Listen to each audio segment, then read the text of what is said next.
Rachel Galbreth was born on March 9, 1981, and grew up in South Holland, Illinois.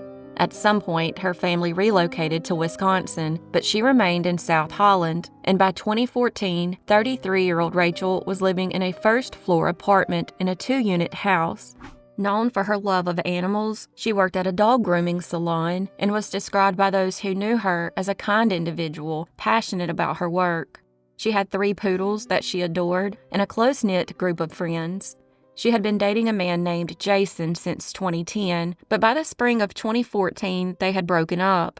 While the breakup was hard, especially since they saw each other at work, she began making plans to join her family in Wisconsin, but would sadly never get the chance. On May 9, 2014, Rachel strangely failed to show up for work. Concerned, a coworker went to her apartment to check on her. What she found was horrifying. Rachel was lying on the floor in a pool of blood. The medical examiner later ruled her death a homicide, determining that she had been brutally beaten to death with a blunt object. Investigators collected hundreds of pieces of evidence and interviewed friends, coworkers, and neighbors. One neighbor that stood out was her upstairs neighbor, Chuck, who said he heard Rachel's 3 poodles make a lot of noise for a moment on the night of the murder, followed by someone taking a shower. While he was never declared a suspect, he did strangely take his own life 2 years later in 2016. He could be a suspect, considering investigators determined the crime was not random, and Chuck and Rachel knew each other, and he had even been inside her apartment before. However, they also said the extreme violence indicated a personal connection, possibly fueled by anger or revenge. There were also no signs of forced entry, making investigators believe she knew her killer. While Chuck fits this description, it also fits the description of her ex, Jason, who many people have pointed fingers at, especially after it was revealed why Rachel broke up with him. It turns out he was involved in a decade-long relationship with another woman, and the two were engaged to be married, which occurred 3 months after the murder. Plus, it was revealed that he was the sole beneficiary of her life insurance policy worth $200,000. However, due to Rachel's unsolved murder, that money has never been paid. The day before Rachel was murdered, on Tuesday, May 8th, Jason came by and collected the rest of his belongings. This would make him the last known person to see her alive. The next day, when Rachel's body was found, Jason showed up to work early, which his coworkers say he's never done before. He also didn't seem concerned that Rachel was not at work and didn't offer to check on her or text her. This has left her family to wonder what really happened the night he went over to her place to get his stuff. When told about Rachel's death, he repeated, "She's gone," twice, and then fell to the ground. After that, he continued working like nothing was wrong. Rachel had this to say in a Facebook post about Jason 4 days before her murder. "I really need to rant for a minute here. I've decided that the man I date needs a job, a good work ethic, and history. He needs to take pride in where he lives and be able to pass a mental evaluation. Leos need not apply. It's going to be nice to come home to a house that's as clean as it was when I left it. Also, will be fantastic not worrying about someone going through my stuff and stealing my cigarettes." Police interviewed Jason, but no charges were ever filed, and no suspects have been publicly named.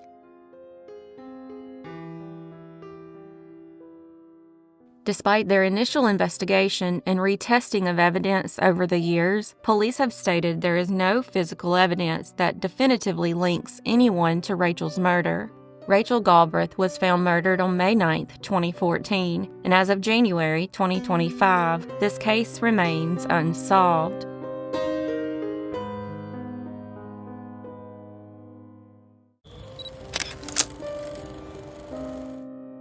On October 2, 1976, the body of a young woman was discovered by a farmer in a ditch along U.S. Route 6 near Holderman Hill in Seneca, Illinois.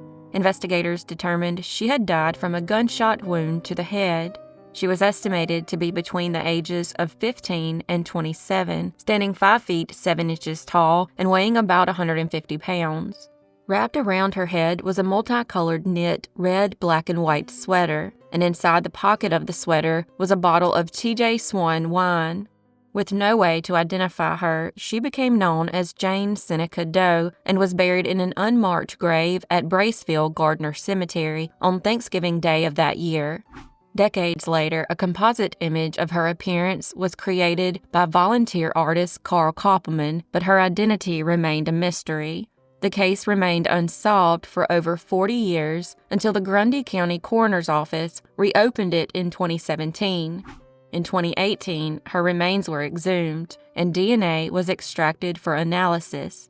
Despite the lack of a match in CODIS, the case was referred to the DNA Doe Project, a nonprofit organization specializing in genetic genealogy. From there, investigators were able to identify the woman as Joanne Smith, who went by Vicky, and was originally from Cincinnati, Ohio. The identification process was more challenging because she had been adopted and her name changed. Vicky was born in February 1956 in Cincinnati, Ohio, and was later adopted by a family with multiple adopted children.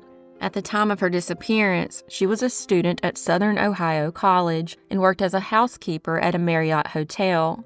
She was also an active member of her church choir. She disappeared on the evening of June 14, 1976, after leaving her family's home.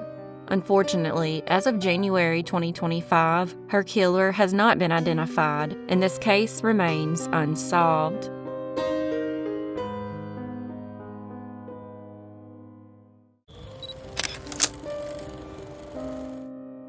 Sharon Beatrice Jones was born on July 4, 1962, and was known for her vibrant personality and bright future. At just 21 years old, she was in her final semester as a physical education major at Elizabeth City State University in North Carolina. Unfortunately, during spring break, with only 2 months before graduation, her life was brutally cut short. During the break, Sharon was only one of 2 women who remained on campus. She had stayed to prepare for her student teaching responsibilities. While most students stayed in the newly constructed dorms, Sharon resided in the older Mitchell-Lewis dormitory on the southeast side of campus. Her plan was to move into the newer complex the following Monday, but she never got the chance. On the evening of March 4, 1984, Sharon returned to her dormitory around 9:30 p.m. after a brief visit home. Unable to access the locked building, she sought assistance from the assistant housing director, Herbert Williams. Williams and his cousin, Adrian Douglas, escorted her to her room. According to their account, Sharon appeared uneasy as they walked, noting that a light near her room was on when no one was supposed to be there. The next morning, on March 5th, Sharon's lifeless body was discovered in her dorm room, number 125, on the first floor. She had been strangled with a white belt tied to her bedpost. Her body was found naked, face down, with signs of blunt force trauma, including a wound above her right eye and bruising behind her left ear. A bloody dumbbell was discovered under one of the beds, and a small amount of blood was observed on the windowsill. The dorm room window had been shattered from the inside, with glass scattered outside, a puzzling detail that raised immediate suspicion. Unfortunately, they were unable to determine if she had been sexually assaulted. Sharon's murder sent shockwaves through the university, and investigators quickly focused on Angela Jones, the only other female student staying in the dorms during spring break, and her boyfriend, Delontre Tafton, who went by T. Tafton, a 31-year-old known for being a troublemaker on campus, had recently been suspended for 14 weeks, but was staying with Angela despite being banned from the premises. Both Angela and Tafton denied involvement in Sharon's death, claiming that an unknown individual knocked on their door around 11 p.m. the night before and asked for their names. If this is true, who was the person looking for? Despite a lack of concrete evidence, investigators zeroed in on Tafton as a suspect, speculating that jealousy or malice might have motivated him. However, the case against him was purely circumstantial. This narrow focus likely contributed to the failure to explore other potential leads or suspects. Adding to the tragedy, on the day of Sharon's funeral, her sister Lisa received a disturbing and cryptic phone call. The caller, who sounded young, confessed, "I'm sorry, I killed the wrong Sharon Jones," before abruptly hanging up. The investigation was plagued by missteps and unanswered questions. Why were Herbert Williams and his cousin escorting Sharon to her room that night? Were their accounts fully vetted by investigators? Why was the dorm room window broken from the inside, and what role did this play in the sequence of events leading to Sharon's death? Sharon Jones was murdered on March 4, 1984, and as of January 2025, her case remains unsolved.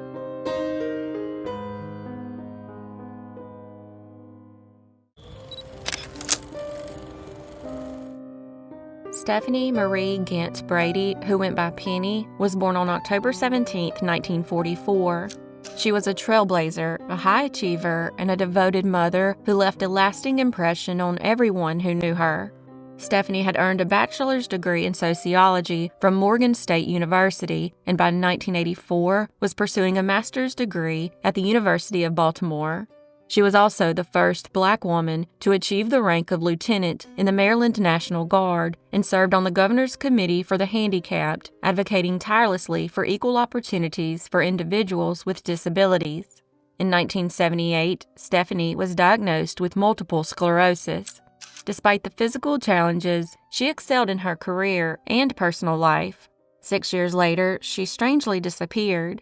On April 8, 1984, Stephanie disappeared under suspicious circumstances in Baltimore, Maryland. Her son, Paul Gant, had just moved out of his mother's apartment 7 days earlier. He found out about her disappearance when he called to speak with her, and her boyfriend told him that she had gone to Atlantic City. Once the police were involved, he told them that she had gone to Pittsburgh to visit friends. He later changed his story and said she traveled to London to write a book, but there was no evidence to support this story. She had not obtained a passport and had left behind all her belongings, including her teenage son, her medicine, the scooter she used to get around, her wheelchair and cane, as well as her last paycheck. These inconsistencies raised immediate concerns about her well-being. Stephanie was 5 feet 3 inches tall, with shoulder-length hair. At the time of her disappearance, she was last known to be wearing an opal ring, a pinky ring with a small diamond, a Timex watch with a black band, and a medical alert bracelet identifying her multiple sclerosis diagnosis. Stephanie Gant-Brady disappeared on April 8, 1984, and as of January 2025, she has never been found, and this case remains unsolved.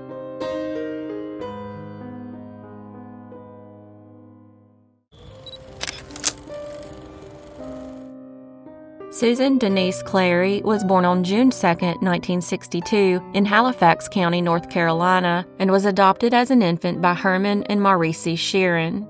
Raised in a close-knit, middle-class family alongside her older adopted brother Michael, Susan enjoyed a warm and supportive upbringing. Her father, Herman, was a respected businessman and community leader, while her mother, Marie, balanced her roles as a devoted parent and career professional. The family resided on Sycamore Street in Weldon. Susan was a standout student at Weldon High School. She excelled academically, earning membership in the National Honor Society. She also played the flute in the school band and participated in programs like Junior Achievement. After graduating in 1980, Susan attended Halifax Community College and married her high school sweetheart Tim Clary in 1982. The couple settled into a modest home on Washington Avenue in Weldon, where they eagerly awaited the arrival of their first child, a boy they had already named Chad Ray. By the spring of 1983, 20-year-old Susan was working as a tax collector and was 8 months pregnant when a horrible tragedy occurred. On the morning of May 16, 1983, Herman Sheeran made a devastating discovery. Concerned after his wife called to report that Susan had missed work and a real estate meeting, Herman went to her home around 9:30 a.m. and found the rear door open. He entered the house and found her lifeless body in the bedroom. Susan was lying face up on the bed, naked, with a bra tightly wrapped around her neck. Evidence at the scene suggested a recent struggle, and the medical examiner determined the cause of death was asphyxiation due to strangulation. While there were no signs of sexual assault, a bruise on Susan's temple suggested she had been physically assaulted. The crime scene posed more questions than answers. The rear door of the house was open, yet there were no signs of forced entry, robbery, or ransacking. 2 handguns were found on top of the bedroom dresser, and both belonged to Tim and had been wiped clean of any fingerprints.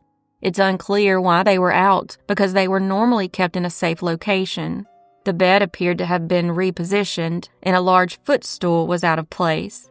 A Reese's peanut butter cup wrapper near the bathtub hinted that Susan had been following her usual morning routine before the attack. Oddly, the couple's Doberman, known to be aggressive, had not barked that morning, and neighbors reported hearing nothing unusual. Investigators suspected the crime scene had been staged to look like a botched home invasion. Tim was questioned and told investigators he left that morning and visited his father's property in Roanoke Rapids to help build a garage. He said when he left just before 7 a.m., Susan was in bed asleep. Despite extensive efforts, including interviews and polygraph tests, no arrests were made. Susan's murder devastated her family. Herman, deeply affected by the loss of his daughter and unborn grandson, passed away in 1997. Maurice died in 2014, followed by Michael in 2015. Their grief over the unresolved case remained with them until their deaths. Susan Clary was found murdered on May 16, 1983, and as of January 2025, her case remains unsolved.